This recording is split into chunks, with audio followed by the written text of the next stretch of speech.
सबको जय मसीह की। बॉर्न टू विन कार्यक्रम में आपका स्वागत है।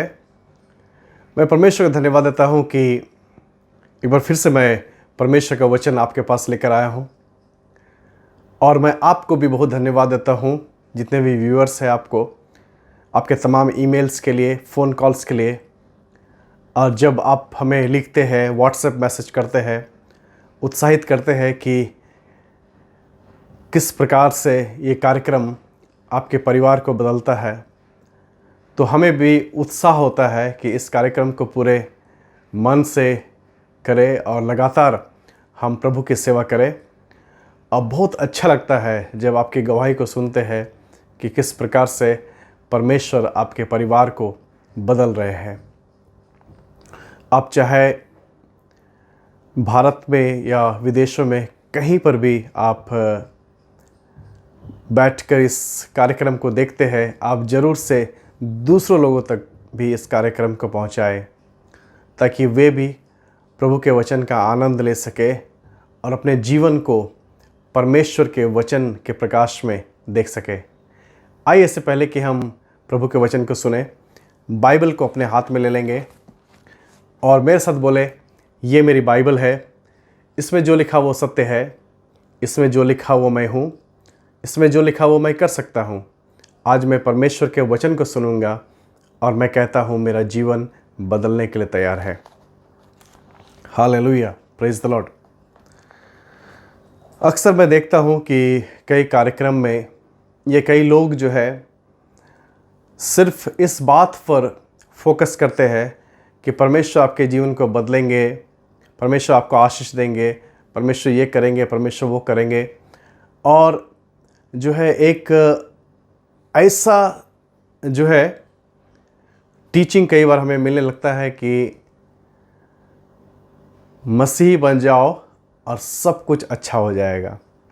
सारे जो है तुम्हारे गरीबी, सारे श्राप, सब कुछ मिट जाएगा और तुम्हें कभी कष्ट नहीं होगा और कभी बीमार नहीं पड़ोगे। तो अक्सर लोग ऐसा सोचने लगते हैं।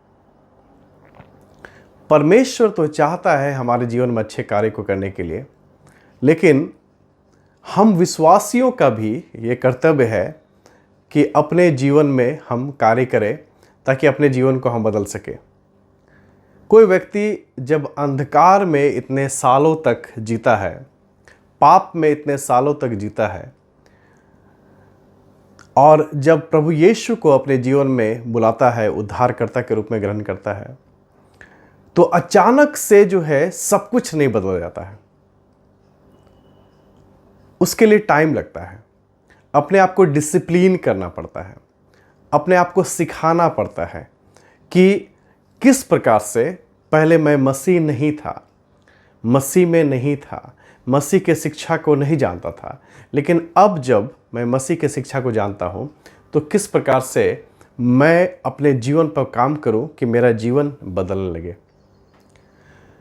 लिखा है, जो अब प्रभु यीशु मसीह में है वो नई सृष्टि है, देखो पुरानी बातें बीत गई, सब कुछ नया हो गया।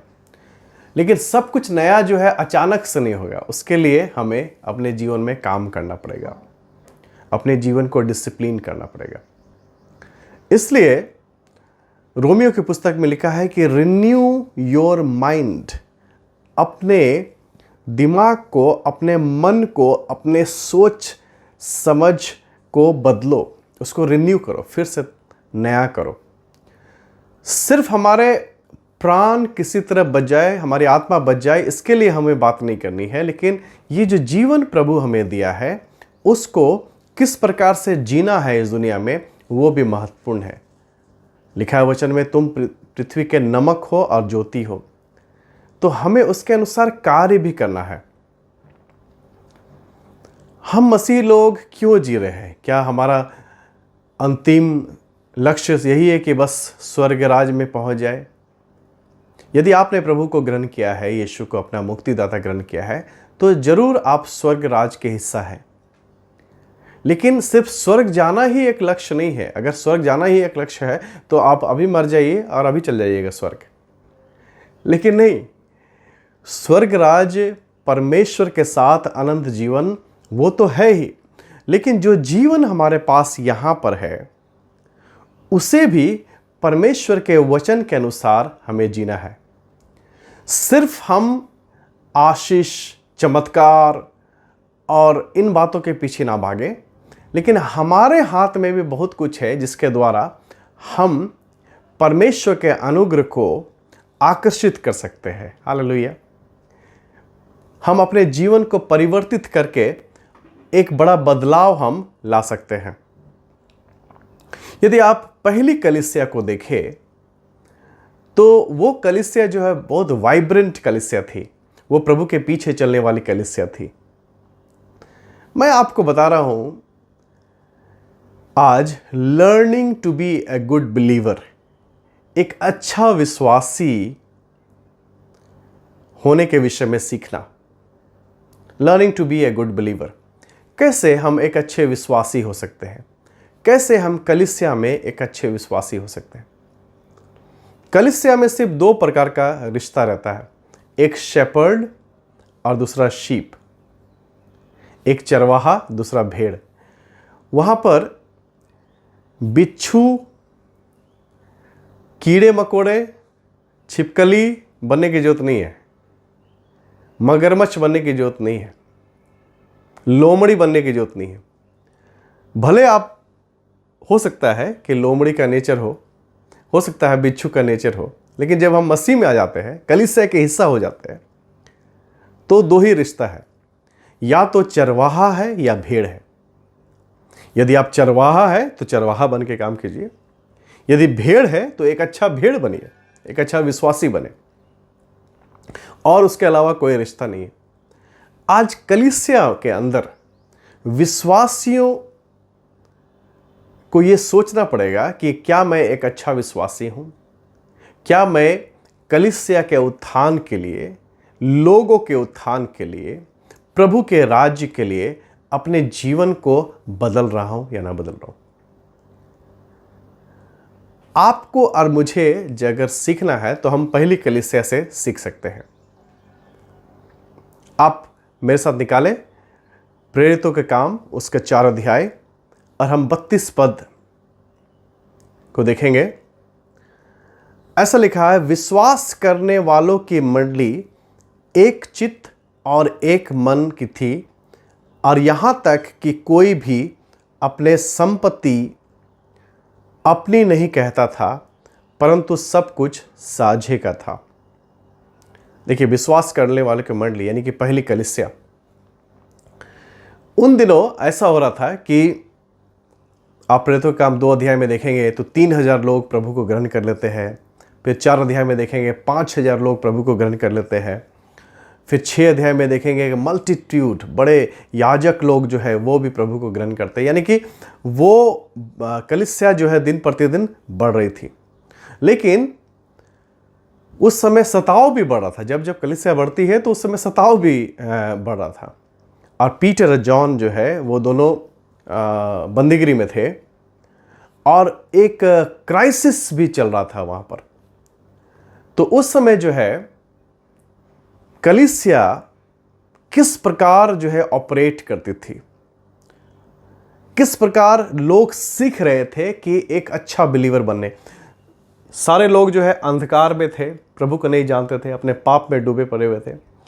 लेकिन जब उन्होंने प्रभु को जाना तो किस प्रकार अपने आचरण को बदला, किस प्रकार से वो देखे कि मैं जीवन में क्या डिसिप्लिन को लाऊंगा जिसके द्वारा मेरी तो उत्थान होगी और मेरे साथ साथ मेरी कलीसिया के लिए की और परमेश्वर के राज्य का उत्थान होगा। सबसे पहली बात, अगर हम एक अच्छा विश्वासी बनना चाहते हैं तो इस कलीसिया में क्या था, हमने जैसे 32 पद में पढ़ा, the believers were truthful to each other. जो चेले लोग जो थे वो एक दूसरे के साथ सच्चाई और खराई से चलते थे। दे were truthful to each other. ऐसा नहीं है कि मुंह में राम बगल में छुरी। They were truthful to each other. Bible में लिखा है कि वो लोग जो है एक चित्त और एक मन के थे। एक चित्त और एक मन के थे। ये बहुत मुश्किल काम है।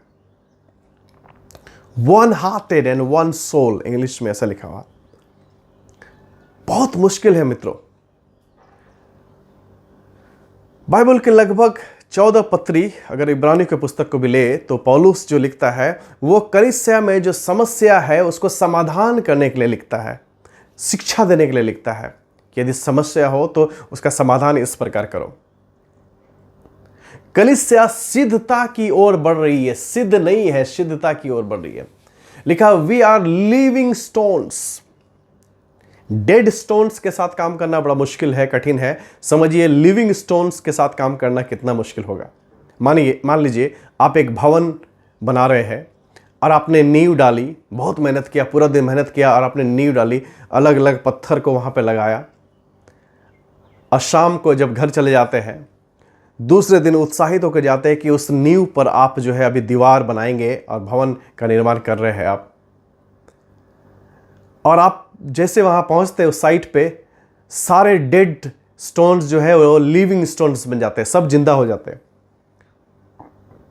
और एक पत्थर बोल रहा है मैं इधर जाऊंगा, दूसरा बोल रहा है नहीं मैं नीचे नहीं रहूंगा, तीसरा बोल रहा है कि मेरे ऊपर जो है सीमेंट मत लगाना, चौथा बोल रहा है कि सबसे ऊपर मैं रहूंगा, पांचवा बोल रहा है कि मुझे मिडिल में क्यों रख दिया। सब अपने अपने काम करने लगे, अपने अपने तरह से सोचने लगे, तो आप भवन के निर्माण कभी नहीं कर पाएंगे। लिविंग स्टोन्स के साथ काम करना बहुत ज्यादा मुश्किल है क्योंकि सब अपने लिए डिसाइड करने लगते हैं। लेकिन हमें एक साथ मिलकर एक मन और एक चित्त होना है। जो विश्वासी लोग थे पहली कलीसिया में वो एक मन और एक चित्त के थे। और आज जब हम कलीसिया को देखते हैं तो इतने सारे विभाजन हमें नजर में आते हैं। वो इसलिए क्योंकि हम जो है अपने जीवन को डिसिप्लिन नहीं कर रहे हैं, अपने जीवन में परिवर्तन नहीं ला रहे हैं और किस प्रकार से एक अच्छा विश्वासी बनना है इसके विषय में हम सीखते नहीं है, हम पढ़ते नहीं है। और उससे क्या होता है कि परमेश्वर अपना फेवर हमारे ऊपर नहीं उंडेलता है। फिर हम भविष्यवक्ताओं के पीछे जाएंगे, अपोस्टल्स के पीछे जाएंगे, सीनियर अपोस्टल्स के पीछे जाएंगे, हम इनके पीछे जाएंगे, उनको पीछे जाएंगे कि आप जो है प्रार्थना कर दीजिए और मेरे जीवन में चमत्कार आ जाए, मेरे जीवन में ये हो जाए, मेरे जीवन में वो हो जाए। मित्रों, वो कभी इसलिए नहीं होने वाला है क्योंकि आपने अपने जीवन को डिसिप्लिन नहीं किया है। And you have never learn to be a good believer. एक अच्छे विश्वासी को बनना आपने सीखा नहीं है। अगर आपका रिश्ता ऐसे परमेश्वर के साथ ठीक है तो ऐसे लोगों के साथ भी ठीक होगा। हालेलुया।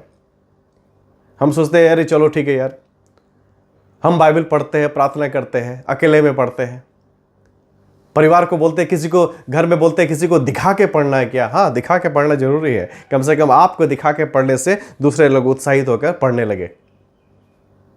हम एक साथ मिलकर प्रार्थना नहीं करते। परमेश्वर के साथ रिश्ता ठीक नहीं है, इसलिए मनुष्यों के साथ रिश्ता भी ठीक नहीं है। कलीसिया में इतना झगड़ा, इतनी बुरी बुरी बातें, ईर्ष्या होती है, वो इसलिए होती है क्योंकि परमेश्वर के साथ रिश्ता हम ठीक से स्थापित नहीं करते हैं। ये सारे लोग जो है एक मन और एक चित्त यूं ही नहीं बने। ये सब भी अंधकार के शक्तियों में बंधे हुए थे, प्रभु यीशु को नहीं जानते थे, कलीसिया नाम को नहीं जानते थे। जब मसीह को उन्होंने अपने जीवन में ग्रहण किया तो वचन में लिखा है कि वो लोग एक मन और एक चित्त हो गए। Hallelujah. This takes a lot of discipline. कुछ चीजों को हमें छोड़ना है, कुछ चीजों को हमें सीखना है, किस प्रकार से हम एक मन और एक चित्त हो जाए। कलीसिया में कई बार जो है आप जिनके ऊपर इन्वेस्ट करते हैं, उनके पास इन्वेस्ट कर रहे हैं, उनको साथ में लेके चल रहे हैं, उनको आगे बढ़ा रहे हैं, बाद में पता चलता है कि अरे वही कटप्पा है उसी ने जो है सिर काट दिया, उसी ने जो है अपने लीडर को पीछे खींच दिया। जिस पर आपने इन्वेस्ट किया वही आपको गिराने में लगा हुआ है। आपसे सारा ताकत लेकर वो सारे ताकत को आपके विरुद्ध ला रहा है ताकि आपको किसी तरह गिरा दे। ऐसा नहीं करना मित्रों, ये परमेश्वर का वचन नहीं सिखाता। लिखा they were one hearted and one soul, एक मन और एक चित्त के थे। और लिखा हुआ है यहां तक कि कोई भी अपनी संपत्ति अपनी नहीं कहता था, परंतु सब कुछ साझे का था। They had all things in common, सब कुछ साझे का था। Hallelujah, this is very important. सब कुछ साझे का था, एक दूसरे का शेयर करते थे। सिर्फ अपने परिवार के साथ नहीं, परमेश्वर के साथ आपका रिश्ता अच्छा होना चाहिए, आपके परिवार के साथ अच्छा होना चाहिए, और आपकी कलीसिया के साथ अच्छा होना चाहिए। और आपको यदि प्रभु ने आशीष दिया है तो वो कलीसिया के लोगों के साथ भी आपको बांटना जरूरी है। आप बांटेंगे तो आप भिखारी नहीं बन जाएंगे, लेकिन परमेश्वर जो है उसमें आपको बहुत आयत से और भी आशीष देंगे।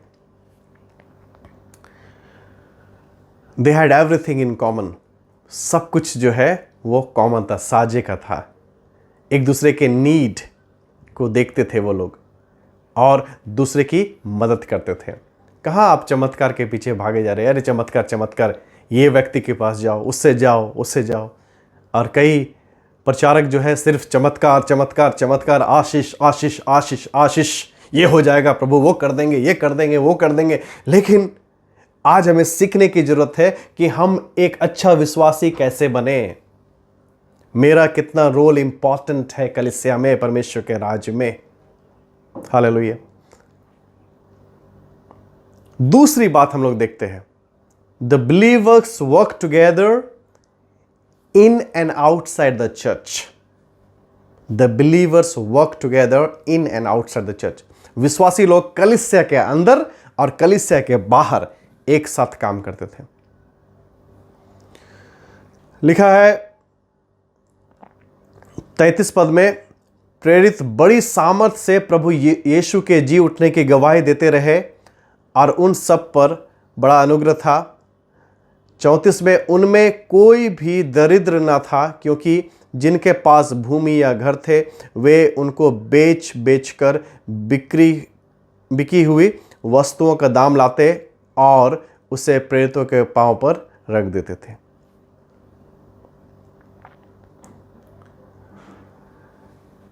विश्वासी लोग जो है कलीसिया का अंदर अपने वस्तुओं का, अपने धन दौलत को शेयर करते थे आवश्यकता के अनुसार। और लिखा है कि सारे लोग बड़ी सामर्थ से प्रभु यीशु मसीह के जी उठने की गवाही देते थे। हालेलुया। सिर्फ गवाही कलीसिया के अंदर मत दीजिए, कलीसिया के बाहर भी गवाही दीजिए, आपके मित्रों के साथ, आपके परिवार के साथ। वो लोग एक साथ मिलकर काम करते थे कलीसिया के अंदर और कलीसिया के बाहर। उन्होंने अपने प्रॉपर्टी बेची और सारा धन जो है कलीसिया में ले आया, और जिनको आवश्यकता था उसके आवश्यकता के अनुसार वो लोग बांट दिए। यीशु मसीह के जी उठने के विषय में लोगों को बताना एक बड़ी आशीष को आपके जीवन में ला सकता है। पौलुस बोलता है, I am not ashamed of the gospel. मैं सुसमाचार से नहीं डरता। पौलुस से पूछे, पौलुस तुम्हें डर नहीं लगता? पौलुस क्या बात, तुम्हें शर्म नहीं आती? पौलुस तुम क्यों सुसमाचार से इतना प्यार करते हो, वचन से, परमेश्वर के वचन से इतना प्यार करते हो? पौलुस बोलता है, I am not ashamed of the gospel because this is the power of God. आप पावर ऑफ गॉड के लिए इधर उधर नहीं भटके। Gospel is the power of God. परमेश्वर का वचन जो है वो सामर्थी है, सुसमाचार में सामर्थ है। हालेलुया। यदि आप प्रभु का वचन या परमेश्वर ने आपके जीवन में जो किया है वो गवाही दूसरों को बताते हैं, तो वो परमेश्वर का सामर्थ आपके जीवन में लेकर आता है। हालेलुया। पौलुस कहता है, जब मुझे सामर्थ चाहिए तो मैं क्या करता हूं? परमेश्वर के वचन से लजाता नहीं हूं और लोगों को और भी बताता हूं, because this is the power of God. Hallelujah. आपको और मुझे भी ऐसा करना है। चाहते हैं आपके जीवन में चमत्कार हो, अपनी गवाही लोगों को बताइए। चाहते हैं कि प्रभु आपके जीवन में महान कार्य करे, तो प्रभु ने जो आपके जीवन में किया है वो जाकर दूसरों को बताए। हालेलुया। कलीसिया में उत्साह का कारण बनिए, कलीसिया में निराशा का कारण ना बने। मित्रों, मैं उत्साहित करता हूं आपको, learn to be a good believer. एक मन और एक चित होकर अपने पास जितना चीज है जो हम दूसरों को दे सकते हैं, बांटे। कई लोग जब 2,000 रुपये कमाते थे तो 1 रुपया भिखारी को देते थे, वो ठीक था। लेकिन आज 20,000 रुपया कमाते हैं फिर भी 1 ही रुपया देते हैं, थोड़ा गड़बड़ है।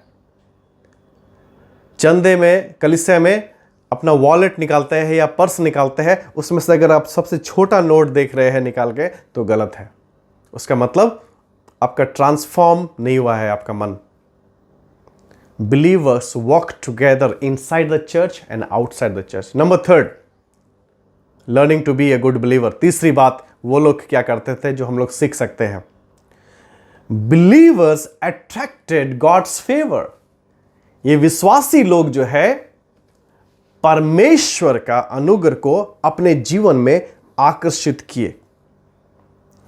लिखा है वचन में 33 पद में लिखा हुआ है, प्रेरित बड़ी सामर्थ्य से प्रभु यीशु के जी उठने की गवाही देते रहे और उन सब पर बड़ा अनुग्रह था। Hallelujah. The great grace was upon them all. उन सब पर बड़ा अनुग्रह था। परमेश्वर का अनुग्रह हर व्यक्ति पर था। Hallelujah. Great grace was upon them. परमेश्वर का अनुग्रह आपको चाहिए और मुझे चाहिए आज।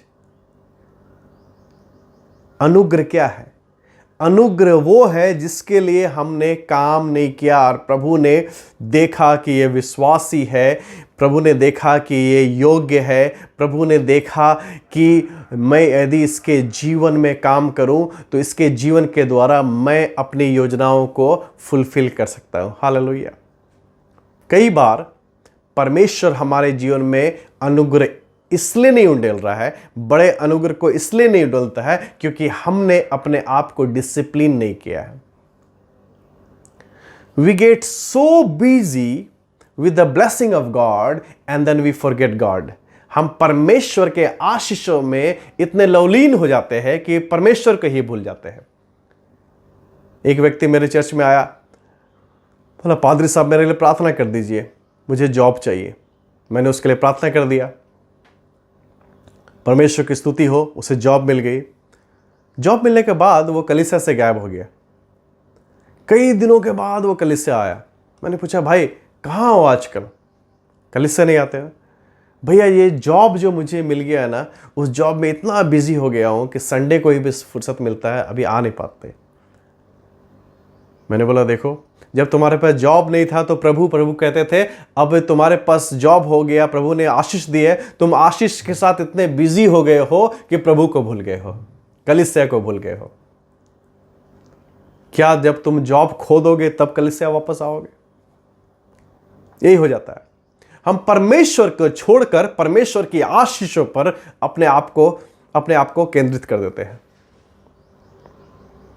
लेकिन यहां पर विश्वासी लोग एक दूसरे की देखभाल करते थे, गवाही देते थे, और वचन में लिखा है कि जब वो ऐसा करते थे, उनका सारा ध्यान प्रभु पर था, तो great grace was upon them. उन पर परमेश्वर का एक बड़ा अनुग्रह आ गया। हालेलुया।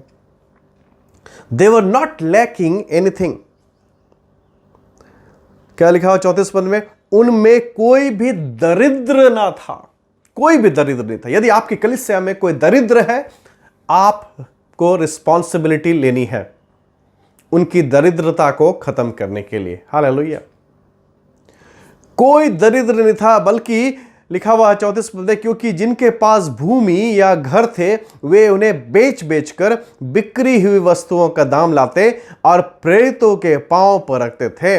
35 पद में, और जैसी जिसे आवश्यकता थी उसके अनुसार हर एक को बांट दिया जाता था। हालेलुया।